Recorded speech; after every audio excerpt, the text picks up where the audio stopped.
Good evening, YouTube. My name is Dan, aka aDrive, and I'm the coach of your St. Louis Rampardos. Now I'm here to talk to you guys about Week 4 and our crushing defeat over Crimson Seabad and the Detroit Steel Wings. And then we're going to talk about Week 5 and our matchup against Old Man Tup and the Pittsburgh Pirattatas. Now, Week 4 was a great week for the St. Louis Rampardos, coming out on top with a narrow 1-0 victory over Crimson Seabad and the Detroit Steel Wings. Now, we didn't have the same crushing defeat that we had in Week 1 where we beat them 5-0, but we were able to pull away with the victory. Now, I will say I am very proud of the squad for coming out and going 4-0 to start the season, but there are some things we need to work on. The match against Crimson should not have been as close as it was, with all due respect to him as a coach. I felt that I had a good matchup, but we were on our toes defensively the entire time, which has proven to not be a bad thing, but I want to show the league, I want to show the GBA and show the Rampardos fans that the Rampardos can go on the offensive as well. So our Week 5 opponent, Old Man Tup and the Pittsburgh Pirattatas, 1-3 with just one victory so far, a newcomer to the league. But Tup's team sports quite the impressive lineup, including Mega Alakazam, Heatran, Salamence, Cacturne, Aromatisse, and probably the biggest threat, Azumarill, as well as Pokemon like Mamoswine, Hitmontop, and Crobat. Now, Azumarill is his biggest threat because its fairy typing takes down my biggest wall core, my Mega Sableye. Chansey, however, can handle him pretty well.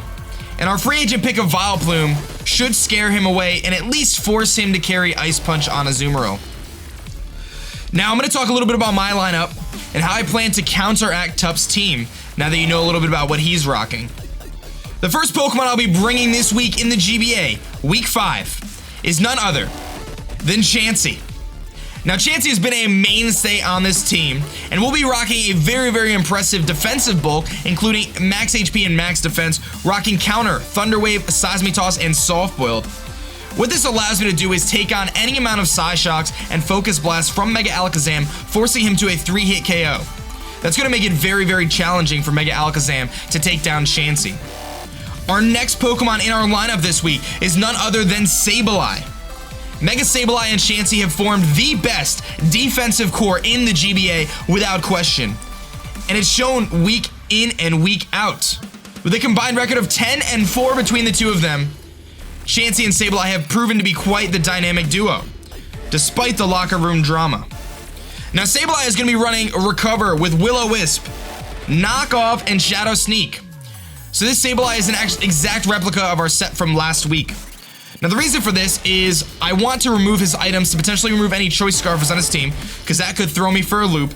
But more importantly, that Shadow Sneak is a 2-hit KO on Mega Alakazam, and I am indeed able to take a Dazzling Gleam from a modest special attack Mega Alakazam, which I know he will carry Dazzling Gleam. Our third Pokemon is Terrakion. Now, Terrakion has gone 4 weeks in the GBA this season, with only 1 start and 0 action. It has yet to be sent into a battle, but that will change this week, ladies and gentlemen. Running a max speed Jolly Choice Scarf, Terrakion, carrying Stone Edge, Close Combat, Quick Attack, and Poison Jab. Now, Poison Jab puts a huge dent in Azumarill, and Close Combat and Stone Edge will do the rest of the damage to his entire team. Terrakion is a fantastic matchup this week, only really needs to worry about anything that's Choice Scarfed unexpectedly, and potentially an Aqua Jet from the Azumarill. I really like Terrakion this week, and I feel like this is its time to turn up and show why it was my first round pick in the GBA Season 4. Now, with Terrakion, we have the other offensive monster this week, Rotom Wash. Now, you may not expect Rotom Wash to be an offensive threat, as I've used it mostly defensively to kind of counter my opponent's physical sweepers. It's also served a very good trio with Chansey and Mega Sableye. However, this week, we are bringing a Choice Specs Rotom Wash.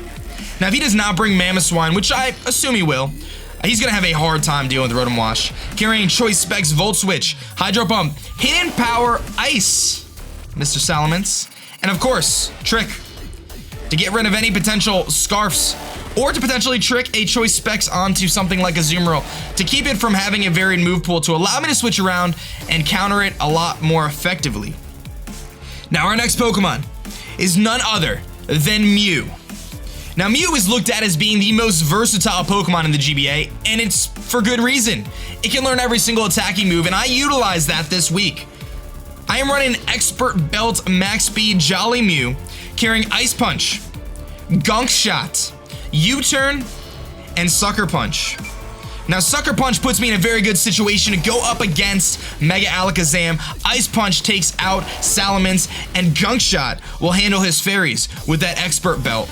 My hope is to be able to bluff the fact that this Mew is actually running a Choice Scarf this week, which I've done very frequently in the past, and surprise him late game with the Expert Belt. I have really high hopes for Mew this week, and I think you guys will see a lot of work. Rounding out our lineup for Week 5 of the St. Louis Rampardos, making their 5th start this season, Nidoqueen. Now, Nidoqueen is going to be rocking a Life Orb Adamant set, very similarly to what we've been doing in the past couple weeks. And it's going to carry Stealth Rocks, Poison Jab, Earthquake, and Ice Punch as well. As you can see, I've prepared quite well for his Fairy-type Pokemon, Azumarill and Aromatisse. And I've also prepared for Salamence as well, factoring the fact that Heatran is likely, and a Poison Jab is going to do a lot regardless to anything that does not resist, which does not have a lot of resistances. The Stealth Rocks is there just to get him up early, especially if it does not bring Hitmontop or Crobat, and I feel really, really good about this Nidoqueen set this week. Now, Choice Scarf Nidoqueen might have made some sense, but I have just enough speed investment to make sure I can outspeed a max speed Azumarill. I know I can take an Aqua Jet and fire back a Poison Jab and knock it out. That's going to round out our lineup for Week 5. We are tied for the best record in the GBA at 4-0. We have the 2nd best differential in the GBA. So haters keep hating.